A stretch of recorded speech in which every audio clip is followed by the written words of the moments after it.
va débloquer cette année 60 millions de dollars. Cette enveloppe va servir au financement de plusieurs projets, dont l'électrification ou encore les mines. Ce sont là les principales informations issues de l'audience que le chef de l'État a accordée ce jeudi au directeur Afrique de l'Ouest de la BAD. Le compte rendu de Mohamed Lamine Souma. C'est une délégation de la Banque africaine de développement conduite par le directeur régional Afrique de l'Ouest, Franck Perrault. Le président de la République a rassuré de disponibilité, celle de son gouvernement, à approfondir la coopération avec cette institution. Alors, je suis venu ici pour faire avancer un certain nombre de choses. D'abord, confirmer au gouvernement et au président qui m'a fait l'honneur de me recevoir tout de suite que nous allons bientôt ouvrir un bureau de la BAD à Conakry. Donc c'était une demande déjà ancienne de la Guinée et je crois qu'aujourd'hui on est dans les conditions, on va pouvoir le faire si le conseil d'administration nous y autorise, mais je suis très confiant. Je pense que cette année on va essayer d'engager 60 millions de dollars sur la Guinée. On va travailler cette année spécialement dans l'électricité avec la deuxième phase du projet de réhabilitation électrique de Conakry et aussi avec le grand projet régional d'interconnexion avec la Sierra Leone, le Libéria et la Côte d'Ivoire. La Banque africaine de développement, faut-il le souligner, est impliquée dans le financement des projets régionaux d'interconnexion entre les pays d'Afrique de l'Ouest. Parfait connaisseur du dossier, c'est le ministre de l'économie et des Kefala Yassane qui a introduit cette délégation de la BAD auprès du président de la République, accompagné du ministre des Mines et de la Géologie, ministre d'État en charge des travaux publics et des transports, et pour cause. Nous avons l'aspect qui porte sur l'extension du port dans la zone Est.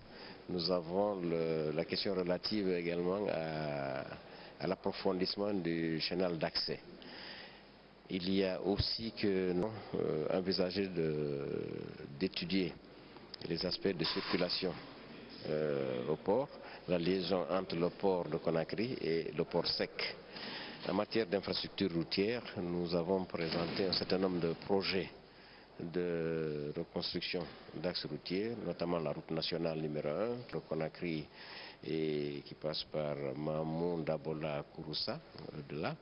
Nous avons parlé aussi de la route nationale numéro 2, Conakry, Farana, Kissi, Gekedou.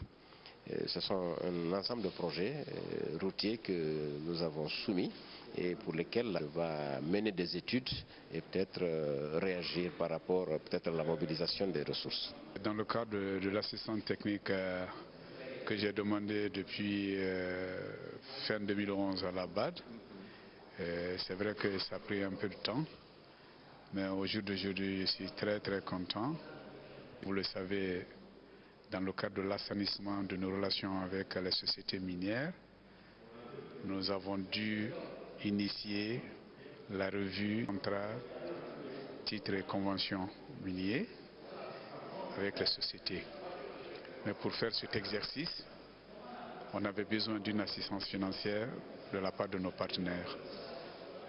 C'est ce que nous avons demandé et heureusement nous sommes parvenus à un accord vraiment à toutes mes préoccupations, un accord qui permettra au comité technique de revue des contrats et conventions de commencer son travail, effectivement en étant assisté de cabinets de renommée internationale. Comme pour dire que le gouvernement multiplie les efforts pour sortir le pays du sous-développement. Et puis ce décret portant attribution et organisation du ministère de la Sécurité, de la Protection civile et de la réforme des services de sécurité. Le président de la République décrète disposition générale article 1er. Le ministère de la Sécurité, de la Protection civile et de la réforme des services de sécurité a pour mission la conception, l'élaboration et la mise en œuvre de la politique du gouvernement dans les domaines de la sécurité, de la protection civile et de la réforme des services de sécurité. À cet effet, il est particulièrement chargé, entre autres, de veiller à la sécurité des personnes et des biens, d'organiser la sécurité intérieure et extérieure de l'État, d'organiser le maintien et le rétablissement de l'ordre public, de coordonner et de renforcer la lutte contre la criminalité intérieure et transfrontalière ainsi que la prolifération et la circulation illicite des armes légères, d'assurer l'information du gouvernement dans les domaines politiques, économiques, sociaux et culturels, de participer à la conception et à l'élaboration des textes législatifs et réglementaires relatifs aux conditions d'entrée, de séjour et d'établissement des étrangers en République de Guinée. Organisation. Article 2. Pour accomplir sa mission, le ministère de la Sécurité, de la Protection civile et de la Réforme des services de sécurité comprend un secrétariat général, un cabinet, des directions générales, des directions centrales, des directions techniques, des services déconcentrés, des services d'appui, des services rattachés, des établissements publics, des organes consultatifs. Article 3. Le cabinet du ministre comprend un chef de cabinet, un conseiller juridique, un conseiller technique, un conseiller chargé de mission, un attaché de cabinet, un secrétariat particulier. Article 4. Les directions générales sont la Direction générale de la police nationale, la Direction générale de la protection civile. Article 5. Les directions centrales de la police nationale sont la Direction centrale de la sécurité publique, la Direction centrale de la police de l'air et des frontières, la Direction centrale de la sécurité routière, la Direction centrale de la surveillance du territoire, la Direction centrale des renseignements généraux, la Direction centrale des unités d'intervention, la Direction centrale de la police judiciaire. Article 6. Les directions techniques de la protection civile sont la Direction des études et de la prévention, la Direction de la planification et de la coordination des opérations de secours, la Direction de l'administration et de la logistique. Article 7. Les services déconcentrés sont les directions régionales de la police, les directions régionales de la protection civile, les commissariats de police, les services d'incendie et de secours, les postes de police. Article 8. Les services d'appui sont l'inspection générale des services de sécurité, le bureau d'études et de planification stratégique, la direction de la réforme des services de sécurité, la direction des affaires financières, la direction des ressources humaines, le service informatique, de création, de documentation et des archives, le service de coopération et des relations extérieures, le service des transmissions, le service de le contrôle financier, le bureau du droit international humanitaire et des droits de l'homme, le secrétariat central. Article 9. Les services rattachés sont la direction de l'École nationale de police et de la protection civile, l'antenne nationale de l'Institut africain des Nations unies pour la prévention du crime et le traitement des délinquants. Article 10. Les établissements publics sont l'Office de protection du genre, de l'enfance et des mœurs, le Fonds social de sécurité et de la protection civile. Article 11. Les organes consultatifs sont le comité technique sectoriel de réforme des services de sécurité, la commission administrative, le conseil de santé, le conseil de discipline. Disposition finale, article 12. Des décrets du président de la République fixent séparément les attributions, l'organisation et le mode de fonctionnement des directions générales, des services rattachés, des établissements publics et des organes consultatifs. Article 13. Des arrêtés du ministre de la Sécurité, de la Protection civile et de la réforme des services de sécurité fixent séparément les attributions et l'organisation des services d'appui, des directions centrales et techniques et des services déconcentrés de son département. Article 14. Le présent décret qui abroge toutes dispositions antérieures contraires sera enregistré et publié au journal officiel de la République. Signé Professeur Alpha Condé, président de la République, chef de l'État. La préfecture de Lola, il vous souviendra qu'une querelle a éclaté récemment suite à la désignation du premier imam de la mosquée centrale. Des voix de contestation se sont élevées et pour apaiser les esprits, le Premier ministre Mohamed Saïd Fofana a rencontré l'ensemble des acteurs impliqués dans la gestion de cette crise. Le compte-rendu de cette concertation avec Adi Kamara.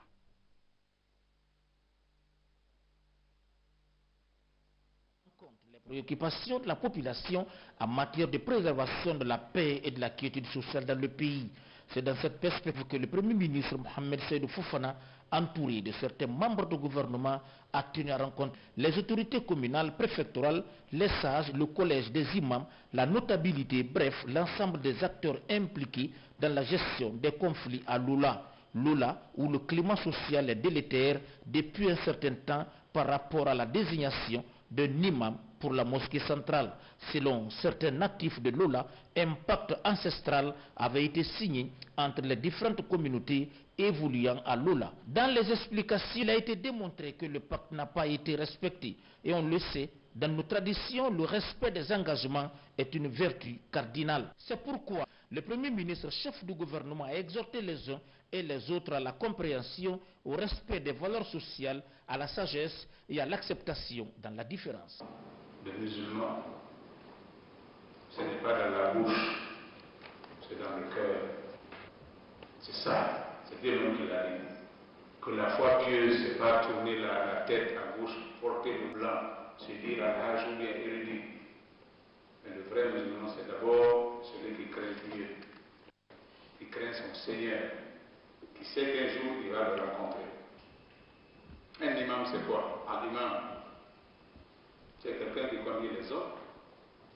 Oui ou non? C'est pourquoi j'ai dit la religion, c'est pas pour Dieu, c'est pour les hommes, c'est pour guider les hommes. Alors toute cette responsabilité, c'est les imams. Chaque régional de Zérékoré, des imams, n'est-ce pas, de Lola. Vous voulez vous servir de la religion pour créer le désordre, n'est-ce pas, dans Lola. Et on n'acceptera pas ça. Personne ne peut prendre la religion en otage. C'est fait pour les hommes, c'est fait pour les concilier. Il faudrait que je vous dise ça. Un bon musulman doit être humble, accepter la paix sociale, l'unité, s'effacer pour que la paix règne dans la cité. Mais un imam qui se bat pour se maintenir à son poste ou pour avoir, n'est-ce pas, le corps, que ce soit un doucour et un tourment, ce n'est pas un vrai imam. C'est quelqu'un qui travaille pour lui-même. Sinon, on n'a pas besoin de se battre jusqu'à ce que les gens meurent, jusqu'à ce qu'il y ait l'instabilité de la cité, soit pour être imam ou pour enlever celui qui est là-bas. Si c'est comme ça votre islam, ce n'est pas celui-là que nous souhaitons pour ce pays. Un imam ne doit pas laisser, ou quelqu'un qui se dit érudit, qui veut être imam, peut renoncer à l'imama pour Dieu, pour que la paix règne dans la cité. Il peut le faire. Vous lisez ça ou bien vous ne le lisez pas. Renoncer à ce que vous aimez, c'est ça la foi. Et le donner à l'autre. Avant de clore la rencontre, le Premier ministre Seydou Fofana a annoncé que les dispositions sont en train d'être prises par le gouvernement pour taire les rancœurs et faire retourner rapidement la quiétude sociale à Loula. 5 inspecteurs d'État viennent de prêter serment. Ils promettent de servir loyalement le pays. Leur rôle consiste à sécuriser les recettes et mettre fin au détournement des deniers publics et à la corruption. Mohamed Lamine Souma a suivi la cérémonie de prestation. C'est une audience très particulière de la Cour d'appel de Conakry, aux accents du civisme, car il s'agit de la prestation de serment de 5 inspecteurs d'État nommés par le président de la République le 9 janvier 2013. C'est à lui qu'ils rendront compte. Ils vont aider à sécuriser les recettes et protéger l'économie et les finances de l'État. Avant d'entrer en fonction, ils ont prêté serment devant la Cour d'appel de Conakry de servir loyalement l'État. Je le jure. Je le jure. Je le jure. Je le jure. Je le jure. Ce décret veut dire que nos postulants qui sont là aujourd'hui et qui comparaissent devant vous, qu'ils restent et demeurent la sentinelle de l'économie et des finances de notre pays. Qu'est-ce à dire? En Guinée, désormais, partout où l'État a injecté l'argent du peuple, partout où l'État est intéressé en matière de finances, nos inspecteurs d'État présents ont l'obligation, la compétence requise pour procéder aux inspections au niveau de ces différentes entités. le ministère public cite quelques entités. Premièrement, tous les départements ministères de la République. Deuxièmement, les gouvernorats. Troisièmement, les préfectures. Quatrièmement, les CRD et nos structures. Et enfin, tout ce qui touche de près et de loin à l'économie de ce pays et aux finances. Nommés par décret du président de la République pour leur probité morale et leurs compétences, ces inspecteurs d'État rattachés à la présidence de la République auront des compétences plus étendues. Le service de l'inspection d'État relève de l'autorité du président de la République, dont il reçoit les instructions et à qui il rend compte. Par respect du principe de la séparation des pouvoirs et de l'indépendance de la justice, votre mission de contrôle des services judiciaires ne portera que sur la gestion du personnel, des moyens financiers et des biens mobiliers et immobiliers de l'État. Le ministre directeur de cabinet de la présidente de la République a dit que la mise en fonction de l'inspection d'État traduit la volonté du procès Alpha Condé de mettre fin à la corruption généralisée et au détriment des biens publics. C'est la concrétisation de la volonté du chef de l'État de créer toutes les conditions pour une meilleure gouvernance et une meilleure gestion des deniers publics de l'État. Selon la cour d'appel de Conakry, devant lequel ces inspecteurs d'État ont prêté serment, il leur est interdit de prendre des vins, raison pour laquelle ils seront soumis à des contrôles de routine. Ministère de la Pêche, la nouvelle commission nationale d'arraisonnement a pris fonction mercredi. Cette structure est chargée de la sauvegarde des ressources halieutiques guinéennes. La cérémonie d'installation a été présidée par le préfet maritime, Cheikh Sanoussi Sankan, Mohamed Lamine Koba. Guinéenne, en empêchant toute tentative de dilapidation des ressources halieutiques, la nouvelle commission nationale d'arraisonnement a été installée ce mercredi dans ses fonctions sous l'égide du ministre de la Pêche et de l'Aquaculture. La commission sortante, par la voix de sa présidente, a signifié son engagement à se prêter au service de son successeur, tout en se réjouissant de la confiance placée en lui. Le président de la nouvelle commission nationale, a fait savoir sa volonté de mener à bien cette mission. Nous prenons ici l'engagement solennel d'acquitter dignement, consciencieusement et avec désintéressement les obligations qui sont des nôtres. Cette nouvelle commission nationale d'arraisonnement doit pouvoir agir conformément aux attentes des Guinéens, dira le ministre de la Pêche et de l'Aquaculture. La commission à laquelle vous appartenez est chargée de transiger au nom de l'État avec les auteurs d'infractions aux dispositions du Code de la pêche maritime. À ce titre, je reste convaincu que l'examen des dossiers qui vous seront soumis sera guidé par les principes cardinaux de justice et d'intégrité qui ont motivé votre nomination. Quelques sages conseils prodigués par le ministre à la nouvelle commission allant dans l'ance de l'intégrité, suivi de cette chaude poignée de main entre les deux présidents sortants et des bénédictions pour une Guinée unie, ont clos la cérémonie ici dans la salle des conférences du ministère de la Pêche et de l'Aquaculture.